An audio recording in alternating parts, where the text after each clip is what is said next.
fire because of Joined by another gorgeous Agent Tina Galvez, played by Miss Jane Oineza.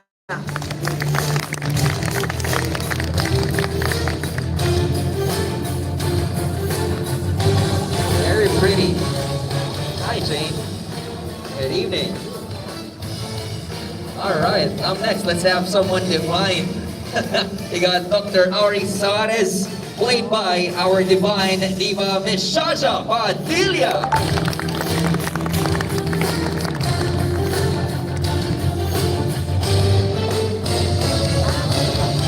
Hi, Missy. Hello. I love that smile. Another passionate, very passionate actor joining us this evening, Benji De La Rosa by Mr. Jake Cuenca.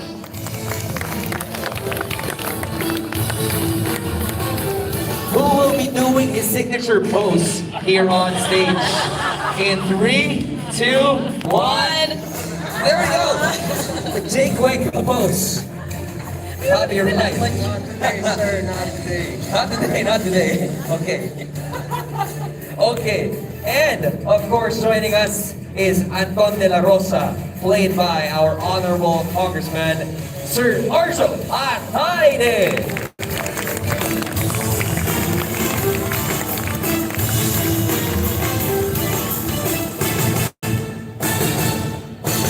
Hello, Arzo. Hello, we're all good. You want to say hi to everyone first? Okay. I know they had that brief moment to have that chit-chat with Arzo a while ago, pero ngayon we'll be having more of your questions directed to the cast and crew. Correct, Robbie. And before we begin the Q&A, just a and then our stage manager will approach you to give you the mic. And nasa script, please limit your questions to topics about the movie as well. Helping me facilitate our Q&A are Louie and Aaron. Kasi baka may personal questions. Hindi ako yung nagsasabi na yung script. Depende. Okay? But we got Sir Louie and Sir Aaron, who is roaming. Please don't answer. We would love to watch the whole series. Again, happening June 1. Okay, my first question is, I think this is the first time for most of us to watch the whole season in its entirety. I want to ask, Director, what do you feel? I have no words. I was just emotional. For all of you who are aware that we screened this series, the pilot episode sa Mediacon in Cannes, France, back in October, and 4 days later, Amazon na preview na namin kasama ninyo lahat, na sabi na namin, na kwento na namin na sa June 1 na mapapanood yung first season. And to see everybody here, I mean, full support of everyone. Nasusurrealan ako, and siguro as the I'm so proud of this whole team, the whole cast, the staff, the crew, for making it tonight, and previewing and screening this to everyone. It's not every day. It's not every day you get to work on a dream project. Oh. So every time I hear the Shasha Padilla line, gising, yun ang sinasabi ko sa sarili ko. Gising, okay? Hashtag gising. That should be our hashtag for here this evening. Pero thank you so much. Now I can extend that kilig to everyone, that excitement. June 1, again, prime venue. Thank you. Now, I want to ask, kasi si Jay kanina gumaganon eh, sumisenyas is that, I saw that. Is that season 2? We're all hoping for it. Yes, we are hoping for that too. And I was telling them, if you want another corpse, call me in. I would audition, gladly.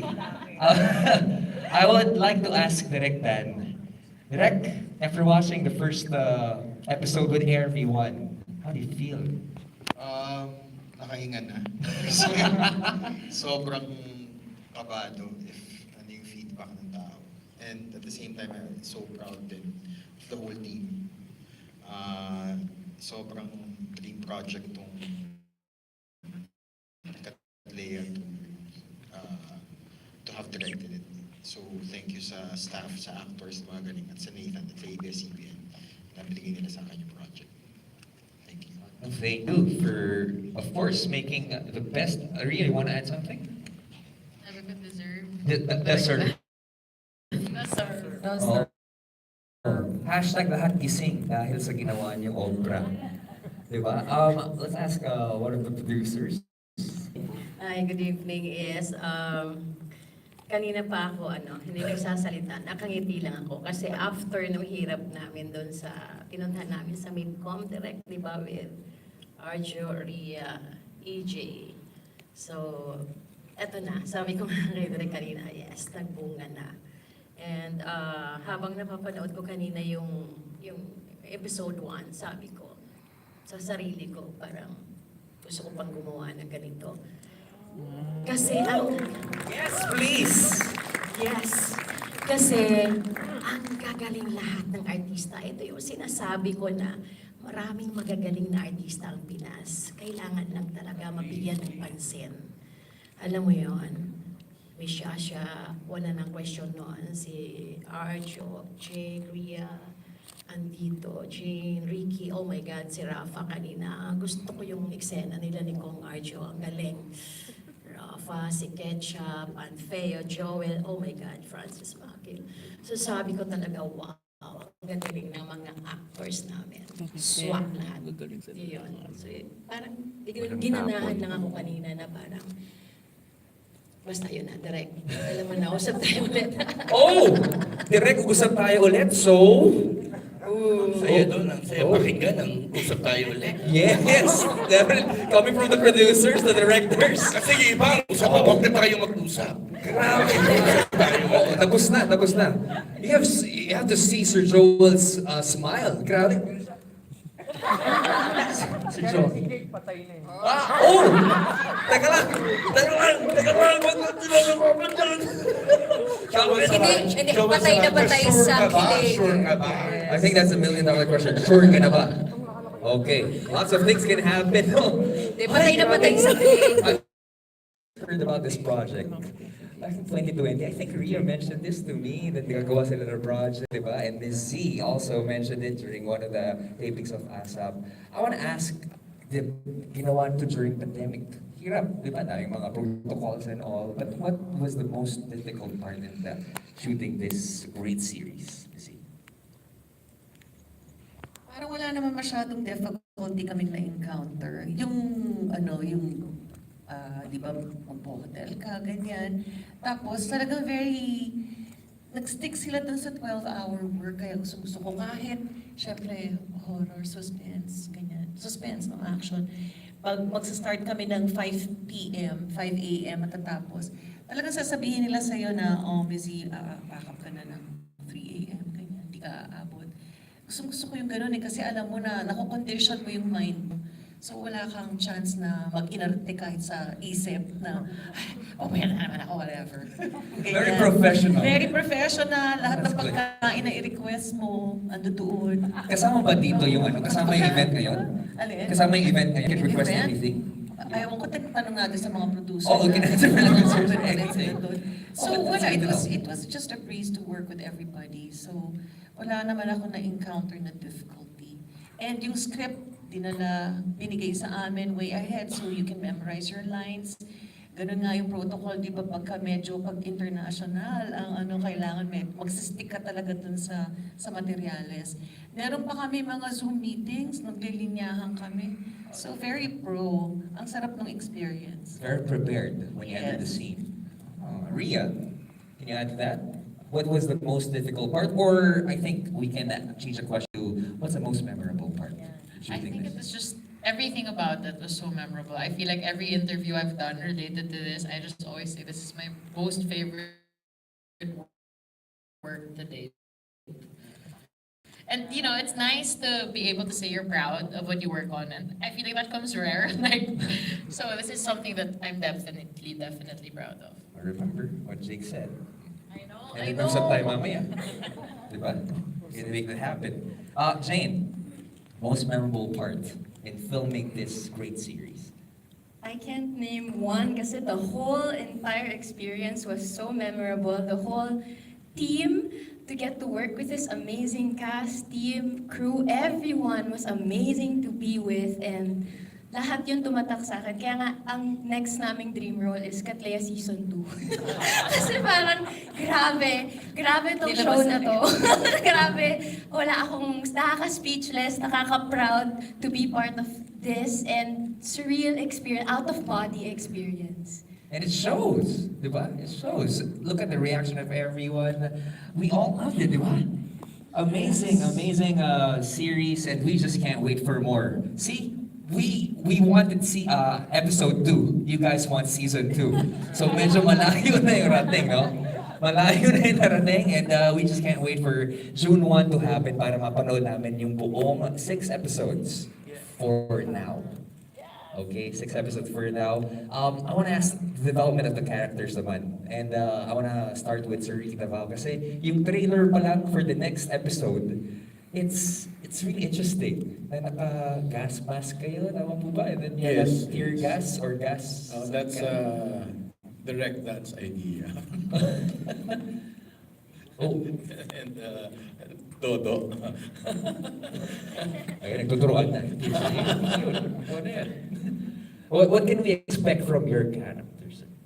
From my character? Yes, in the succeeding Well, episodes. no, before that, I'd like to say na, tinatanong mo kanina kung ano yung mahirap. Yes. Actually, the whole thing, ang hirap nito. I mean, yung pinagdaanan namin, hindi ganun kasimple yun, the preparation, from the production staff, the writing, lahat. Tapos in the middle of pandemic, mahirap. But because of the rapport of everybody, the professionalism, we all love what we're doing. So parang gumaan yung trabaho. And I'd like to commend the producers. Ang sarap talaga ng food. After... Totoo. Aside from the breakfast, lunch, dinner, may mga pamerienda pa. Si Madam Ria and Kong are they're so generous. Gusto ko nga palagi katabi ang plato. Action agad! Oo. Anyway, with regards to my character, si Demet, ang kinasasama lang ng loob ko dito, hindi ko na uwi yung relo. hindi ko na uwi yung watch. Pero marami pang mangyayari kay Demet Noble. Ayoko naman i-divulge kasi secret. Si Sir Joel, magsasalita, Sir Joel. Without having to spoil anything. For me, ang dami. I think one thing na kailangan na abangan yung pagkaharap na namin ni Arjo din. That's something to really, for me, to be honest, that's one of my favorite scenes.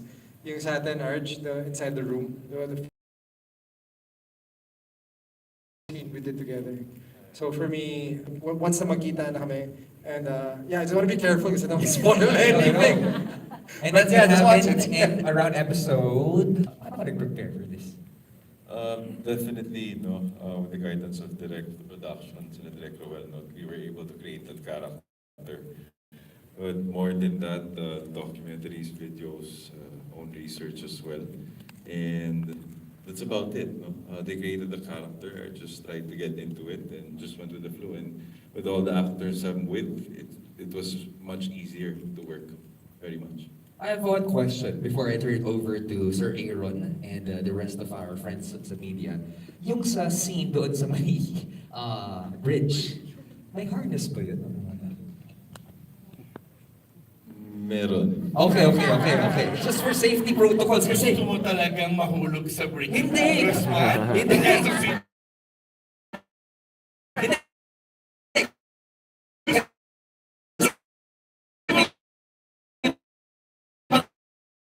Tayo ng constituents.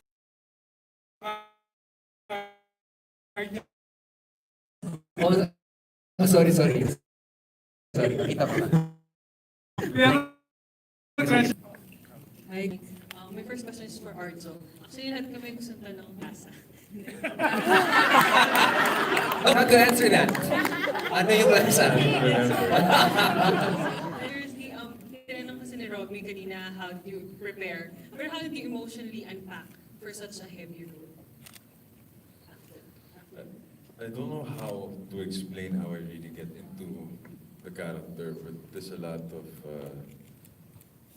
analyzing in the beginning, no? Especially when Direk Dan was trying to explain specifically how the character should be. I can't explain it, but definitely I just tried to get into the character. I just went with every flow based on instinct. Definitely with the guidance of the, again, what Direk and the production wanted for Anton De La Rosa's personality to be, for his being. So definitely, it was all studied, and I was helped by the production and Direk. Thank you. And for the producers, Ms. Sylvia, Derek, what was the reaction at Cannes after watching? Remember, it was the first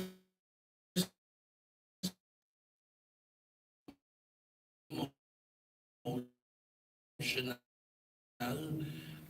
See, 4 days after, we got the call already, and we got a platform already. It means that the whole experience, the effort of screening it, bringing it to MIPCOM, having Arjo's face in the ballet, it was such a huge thing for us to see a Filipino, the face of a Filipino representing our country. Yun yung hindi ko makakalimutan. And so, to answer your question, isa pa rin yun na hindi ko makakalimutang moment. Kaya ang hindi ko makakalimutan ng time na yun, mga Pinoy talaga nagsasabi, sana gumawa pa kayo para dito. Kasi gusto din namin may mga Pinoy kami makikita na lumalaban dito sa Cannes Festival. O yung time ng mga MIPCOM, ng mga Cannes Festival. So, nakaka-proud direct, no? Kasi tayo na lang yung direct. Yung sadali lang kasi dudumugin lahat ng mga Filipino, di ba? Tapos merong ibang nagre-request ng sana ipalabas ng wala kaming pasok. Pero nakaka-proud kasi ang dami din nagpunta na hindi nagtrabaho. And sila talaga yung umapalak. Kasi parang tingin naman namin sa sarili namin, hindi namin kapantay yung mga tao dito. Pero dahil galing sa bansa namin yung palabas, pakiramdam namin, kapantay na namin sila. So that was, that was such a... Bring a slice of Philippines, not just there, but to all over the world. Diba? Ganun kagaling yung content nito. Thank you. Okay. Goosebumps. So, Our next question will come from Ms. Leia Salterio of ABS-CBNnews.com. hi, Miss Leia. Thank you. Hi, good evening. I'd like to ask Dan, how did you come up with the cast? How did you individually select them? Their characters? Or their characters? Hindi makast na po sila. Oo. Pero po pero pinag-usapan naman po namin kung sino talaga yung bagay for the role. Pero, ayun po, parang from the get-go, meron na po talaga ina-eye na saan gawin na. So, may nag-legit ba na offer din? Wala pong po. Yes po. That's good. Across the board. Parang nga pong nakakatuwa kasi parang, and kasi siya eh. So, parang wala nang maliit na role. Diba? So, nakakatuwa na napaka-giving ng mga actors natin dito sa Cattleya. And then Arjo, going back to the question of Rocky earlier. Anong nasa po? Oh, that's the different question, sorry. I mean, how did you prepare for the role? For your role, and di ba matagal na to in-offer sa'yo yung part, yes. Yun nga po. Did you watch the original film? Oh yes po, that is one of my favorite thriller films Were you before. born yet? Yes po, I was already. Definitely one of the hit films before, no? So definitely everyone, I'm sure, has seen the film. Again, with the Mga baby preparation. ka pa noon? Opo, definitely. I was young. But I was able to watch it po, definitely a couple of times. And yung sa preparation po, as I said, I can't explain no further. But again, it's really pure collaboration between Direk, again with my co-actors, colleagues, with of course Direk Ruel with everyone's guidance, and a lot of research on my own. It's my self-study. I'm more of a visual learner in terms of absorbing. So I guess I got a lot of documentaries, a lot of interviews, videos, YouTube, or whatever it may be. And of course, with that, I align whatever I watch, whatever I learn, I align with whatever page. Kay Kong Arjo, how's working with Christopher De Leon considering na siya yung nasa sa aking kamay? Kasi we're very much overwhelmed with the fact that he carried a spin-off of Cattleya sa aking mga kamay. And we're very blessed to have him. How's it working with him? Super giving po. He's such a brilliant actor. No words could explain how thankful I am to be given the opportunity to work with him. And no words po, magaling po talaga si Tuboy. So, it was one hell of a ride. kay sa producers naman, kay Pia, kay RSD, nabenta na si siyempre sa Prime. Nakabawi na ba sa puhunan? Kumita na. Direk, pakisagot. Mahirap naman sagutin yan. Pero maaari kong sabihin na una, just to clarify, the deal with Prime is for Southeast Asia and Sub-Saharan, to the US, to Europe, to other territories all over the world. So it just doesn't stop, hindi nagtatapos dito, mahaba pa itong paglalakbay na to. So hindi na namin iniisip yung nakabawi na ba, mababawi na ba? Kasi ako magsasabi, sure ako na mababawi. Because of the initial response of the market, lalo. Thank you, Brian. Thank you, Sir Jerry. You have a follow-up question? All done? We have another question from Jason Tanmiwa, Grappler. Hi, actually two questions. The first is for Dan. The visual language of the show is actually very interesting. Did you pull from any particular references, particularly in the realm of the action thriller world or the 90s film world siguro? Actually, good question. Sobrang habang dialogue yan with my cinematographer and production designer with Paurentain and Alvin Francisco. Pero pare-parehas kaming fan ng work ni Darius Conji, the cinematographer. So parang on and on, nagsisendan kami ng pegs sa Telegram na, uy, parang maganda tong shot na to, pakihanap mo. So, work ni Darius Conji talaga yung main inspiration namin for the visuals. Na very minimalist lighting, hindi masyadong over the top. Very framed. So, ganun yung plano naming visual look for the whole thing. Parang gusto namin simple pero rock, kumbaga yung look ng buong thing. Yun yung naging visual language namin. Second question lang. I just want to say, great siya across the board, like everything, like I have no complaints. And to me, like, it just seems like, considering the scale of the project and the level of everything, do you ever think about releasing maybe a film cut that you could release in, for example, a cinema, considering that it's 6 episodes and people now are in the habit of binge viewing, so yeah. I will answer that. We can't anymore because the Philippines is part of Southeast Asia period of time, and hindi kasama yung theatrical doon. But in the future, thank you for bringing that up. In the future, there are projects na pwede talagang gawin yun. This has been done before. We will do that also.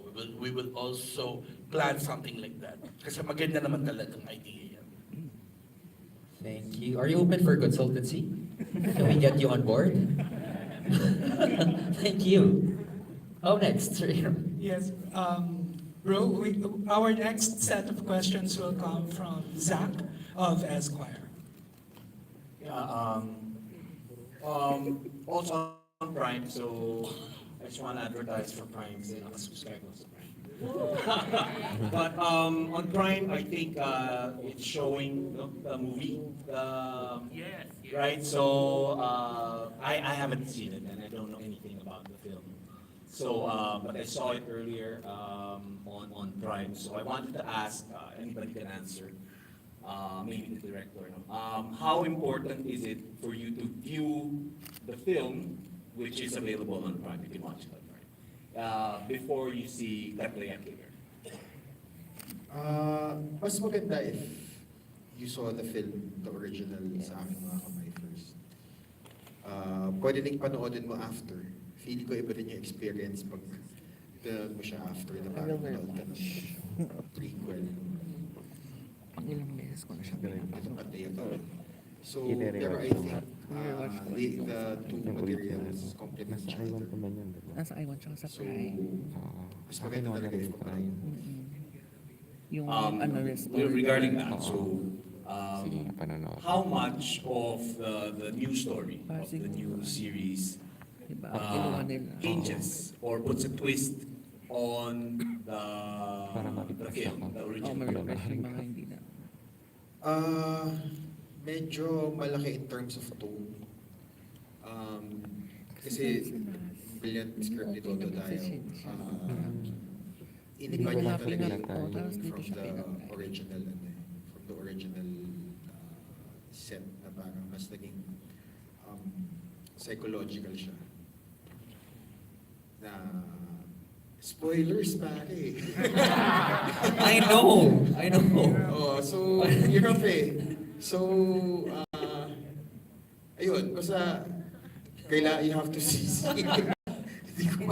Sorry, hindi ko ma-explain. Best thing to do is download Prime and then June 1 binge watch everything. Okay, and then last question regarding this, because there's a new, iba na kasi TV ngayon eh, right? Before, pinapanood natin sa TV, and now we see a major television shows appearing on YouTube, so everything's streaming, and how different is I guess this works also for the scriptwriter. How different is it to create a series that you plan for people to binge watch, as opposed to how it used to be, where people would wait for abangan na susunod na kabanata. So parang, what is the difference between that kind of television or that kind of storytelling versus the new streaming format? I'll let our writer Dodo Dayo answer that kasi napaka binge watcher to. Ayan. And guys, also, you may ask questions kay Ketchup, Rafa, Yes. Han, Joel, and Francis. Hello. Hi. Okay. To answer the question, Yung kalaw do para makita ka naman nila. I think we decided to write it or to conceive it as one whole film. So hindi siya, very mindful lang kami sa beats kasi di ba yung structure ng series eh. May beats ka na susundan for the end of each episode. Pero basically it was conceived and written as one whole film. Half of one whole film kung may season 2. So. You don't have to answer, Sir Dodo. Will there be season 2? So let me just also add, let me just add to that, no? So tama, the landscape has changed, and we know that. So, para sa akin, as producers, as content creators, the challenge is to make the content great, because good is just not good enough. So it needs to be compelling enough para makipag-compete, not just with fellow Filipino creators, but with creators from all over the region, all over the world. Yun ang kailangan.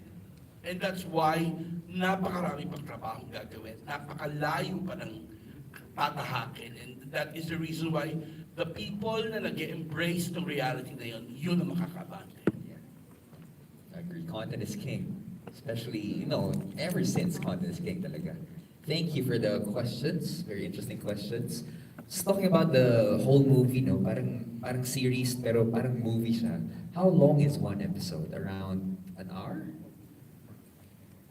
Well, 45 usually minutes. an hour in television, in global television, is around 45 minutes. 45 minutes.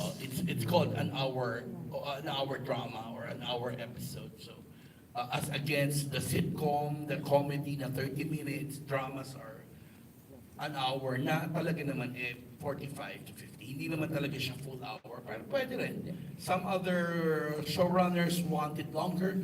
They go beyond 1 hour. Depende sa storya. And that's why you watch favorite shows na iba-iba. Parang mas mahaba yung isa doon sa isa. Depende sa story. Got it. Got it. All right. We have a question from the entertainment and lifestyle editor of The Manila Standard, no other than Nikki Wong. Thank you, Aaron. First of all, congratulations to the producers and the entire cast. What a great entertainment we've seen earlier. But my question is probably the director or the producer. Coming from the original film, Sa Aking Mga Kamay, conceptualizing the series, Cattleya Killer, I wanted to know, what was the initial vision when you were still in the when you're still conceptualizing the series? You mentioned earlier the writer said that the intention was to make this as a film. And you mentioned earlier that you wanted this to be shown in other territories. So when you were conceptualizing this series, what was the initial vision? Well, it has always been the original strategy of international production. To really go global, ang una namin ni-leverage was our own IPs. And as we all know, ABS-CBN has the biggest library of intellectual property in the Philippines. And so, marami kaming original stories, pero marami rin kaming adaptations ng sarili naming IP. Just like sa Aking Mga Kamay na IP ng Star Cinema, which is ABS-CBN also.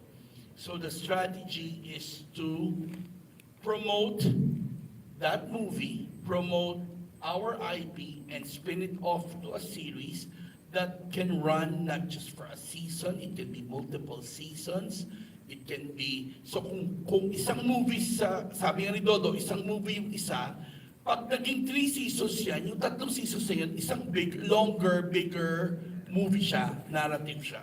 So, deliberate siya. It has always been the strategy at hindi kami nag-deviate doon. And so in the years to come, you will be watching both original stories and adaptations from ABS-CBN. Kasi syempre, uunahin pa ba namin i-adapt yung IP na Filipino stories na pwedeng i-adapt.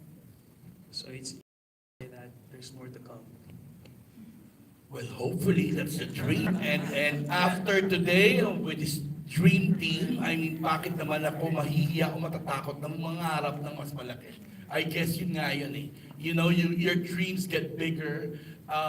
Na-inspire ka sa ganitong mga... Inequality, definitely. Down the line, you'll know why. I'm not here to... I want to further explain, but definitely out of all the darkness around him, still believes in justice and equality.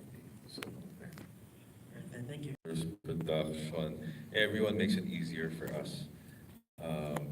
Everything was on point. No? Again, this is such an experience, it is such a journey. Again, getting back to Jake, it's so easy because you see, Jake is, besides a friend, a really close friend, he's also very generous as an actor. So it's very helpful, no? Pag ganun na, di madamot. And we're just literally giving and throwing and enjoying the scene. So again, we enjoyed it at the end of the day and we collaborate at the end of the day. Kaya po, ganun po yung whatever you'll see on the series. But what I'm trying to say is, paano ka bumibitaw dun sa role, especially kung nadadala ka? Okay po. Akala ko naman. Bumibitaw sa character. Snap in and snap out lang din po ako. Siguro po throughout the years, I was able to learn about letting go of the character. kailangan eh. Dadala mo ba sa bahay? Hindi naman po, but definitely sometimes, no, lalo na pag tuloy-tuloy, may nadadalang personality, and I think that goes for everyone naman, no, especially all the actors that really try to get into the character. Everyone I'm with, I'm sure experiences that. Yun lang po, I snap in, snap out, I've learned. Tulungan naman po ako. I've learned from veterans, from directors, and everyone else, no. So definitely snap in, snap out of character. Pinasabi lang niya, gusto ko nang bumitaw. Ganun lang. Tapos na. Ha? I think that could, huh? That could be the theme. How about Jake? Yep. For this pagbibitaw, it was a bit hard. It was a bit hard to let go kasi daming a lot of preparation. There's so much preparation put into it, so much things. Parang I so stimulated myself. Like Arjo, like watching documentaries, watching so many things. So, and plus it was so fun to do it. So parang hirap ng bitawan. But through the process of creating this one, I realized parang siguro through repetitions, like practicing it and rehearsing it day in and day out, as much as I parang didn't want to let go, parang kusa akong binitawan kasi so many times I practiced it, so many times I rehearsed it, so many times I lived the sequences. In fact, parang I even went on imaginary dates with Miss Shasha. So parang it was a bit hard to let go of it, but kasi so much preparation was put into it, and it was so fun to do it. Pero parang through the process, parang because I practiced it so much, nung natapos na talaga yung project, parang kusa ko na rin siyang binitawan. Parang gano'n. Thank you. Back to Arjo, no? Second question lang. Napanood ni Maine kanina ito, sabi niya proud na proud siya sa'yo. Is this the type of movie na you're proud na panoorin kay Maine? Definitely po, kahit kanino, we really worked hard for it in all ways, no, as I said. Again, so much to say about everyone, but yun po, definitely, very proud to make anyone, especially Maine, watch it. Thank you po. Okay, we are down to our last question, and that killer question will come from Manila Santos of Push.com. We're afraid. Good evening, guys. My question is for Ms. Shasha. Ma'am, I think for the first episode you had 2 scenes, but they're very loaded scenes. So my question is, how were you able to build that kind of chemistry with the 2 members of the De La Rosa family, older and younger? Older and younger. See, I've worked with him a lot of times in the past. Actually, ang galing-galing niya dito. Of course, I also watched the film before reading my script para lalong maintindihan ko kasi parang ano ba yung susunod, sino ba yung mga anak niya, ano ba sila dati.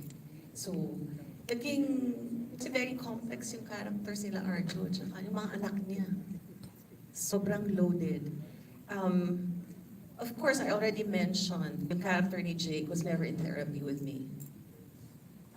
But si Arjo, later on, marireveal kung bakit kami, kumbaga why he sees me.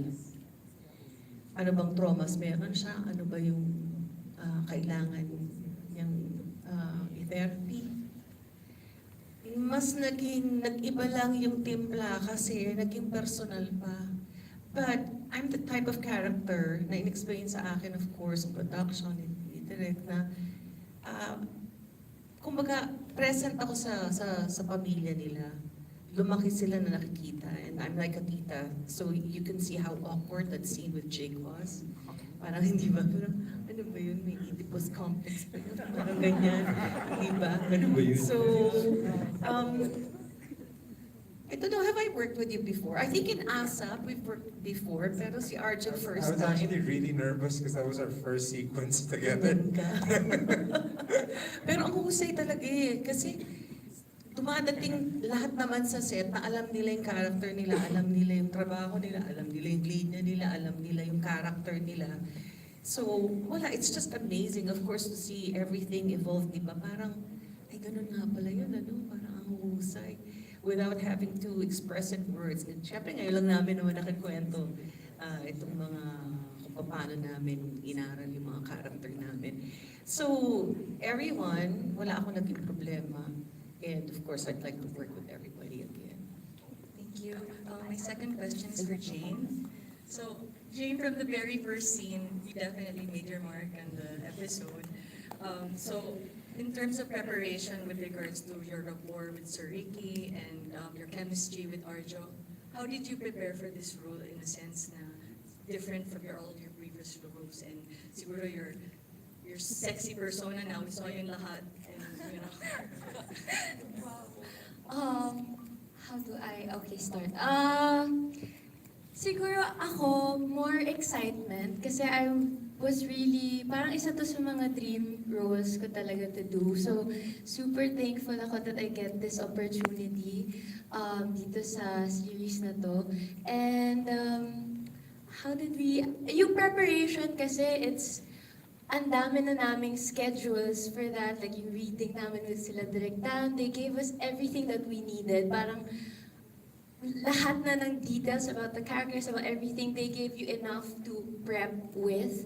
And I guess yung kay Tito Ricky, sa set na namin yun na-build. Bukod dun sa mga script reading namin, every time na meron kaming car scene, talagang nagchichikahan din kami. Siguro nakatulong din yun na I feel comfortable with him. Robbie, I think. One more. There's another question coming from. Alright, so for Jake and Arjo, I feel that like in this world of showbiz where everybody's trying to be squeaky clean, you guys are ushering a new age where kontra is somebody that people can look up to and also follow. So given the roles that you guys have been accepting through the years where you really mind F people talaga on so many layers, can you please share where did this start? Who did you look up to? Are there any other actors that, you know, got you on this journey or inspired you to go against the grain? Jake? Well, for me, well, I always pride myself in marching to the beat of my own drum. So parang like roles like this is my dream project. These are my dream roles. Like, I think I did an interview the other day, they said, when you're a kid, what did you want to be? Cops? Did you like playing cops or robbers? I always dreamt of being the robber. I always dreamt of being the bandit. So like for me, a project like this, like naka-highlight or imperfect characters or flawed characters. To me, I'm just so happy now. I reached this point of the industry now. These are the leads now of the projects. Parang more realistic, more, you know, more texture, more grit. So for me, I'm just very, very lucky that it reached my time. Maabot sa panahon ko sa show business na we're doing projects like this now. So for me, I'm just thankful to Nathan. Thank you to Direk Roel, ABS-CBN International. Thank you to Direk Dan, and thank you to Arjo, Ria. Just thank you for the opportunity. I'm just grateful to be part of this, really, to be honest. Arjo? Sorry, what's the question again? Like, okay, bida Sorry, I just might just add something na Arjo's like Tito Eddie Garcia. So like roles like this, it's a rendition of like the roles that Tito Eddie did in the past. So for me, just to be able to do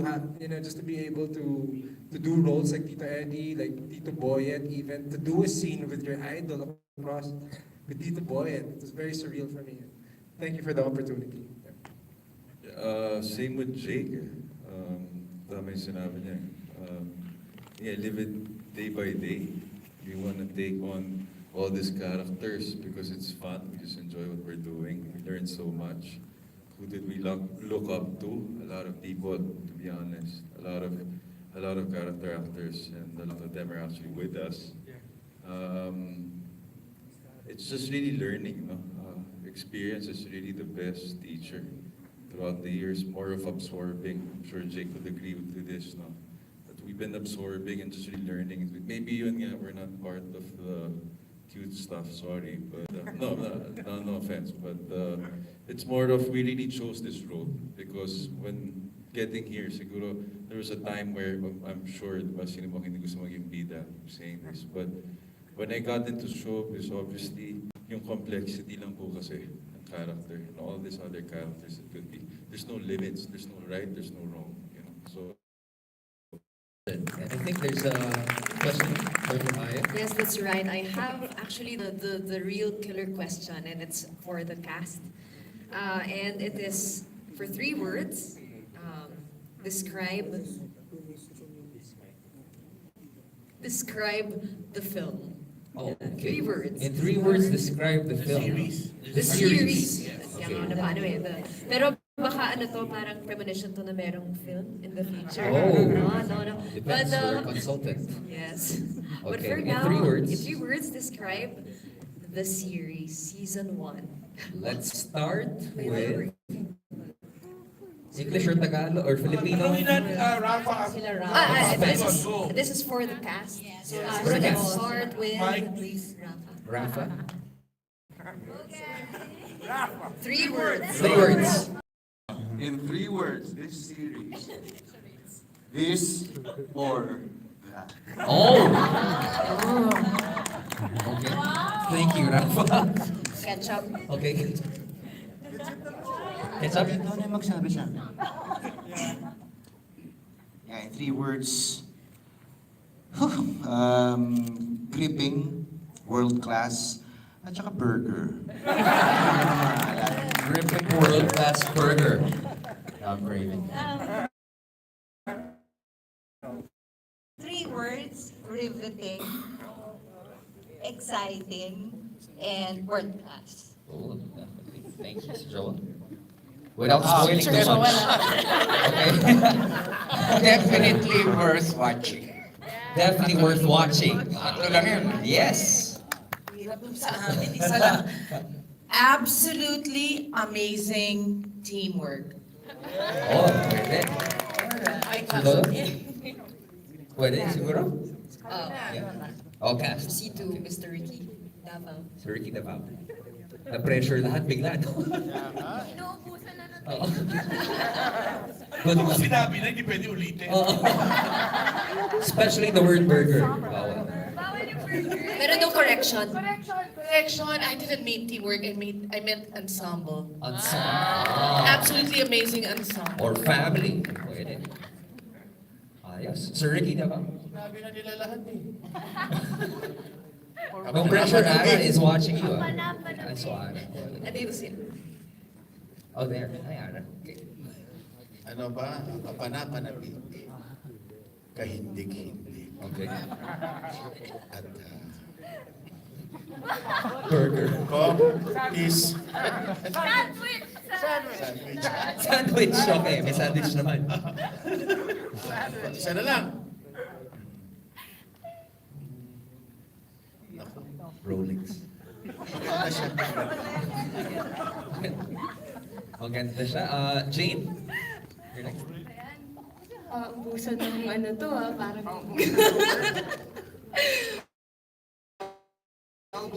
So, mataas yung level, With you, may timer na 5 seconds. Wait. Hindi.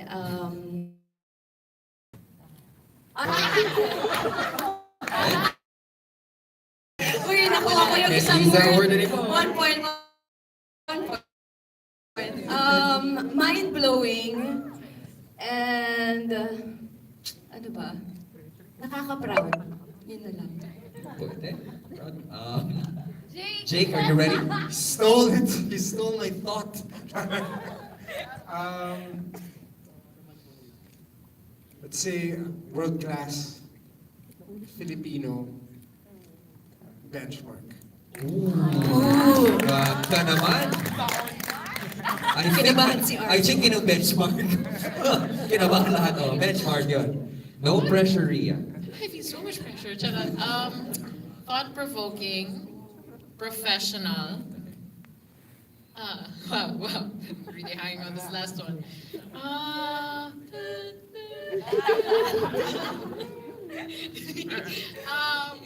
Proud, I guess. Something to be proud of.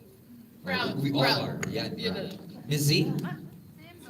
bad word din ako eh. May ba- Replace the whole psychological mind F. Oh! Got that. Okay? Next one. First word, wild. Interesting and definitely different. Oh, panalo lahat. I got 3 words, actually.